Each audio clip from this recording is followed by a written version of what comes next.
Kay Soto kinonfirma na. Kinuha na ng Spurs ang ating kababayan na si Kay Soto at pinay-out na sa Alpha. Dahil nga sa magandang ibinapakita at sa recent at ngayon lang ng gabi, talagang maraming NBA team ang gustong kumuha.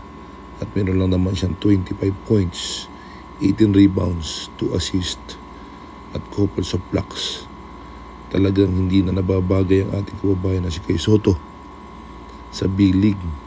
Pagkus siya ay kinuha na sa Spurs at gusto nang palitan ang isang sentro sa Spurs at siya nga ang kapalit.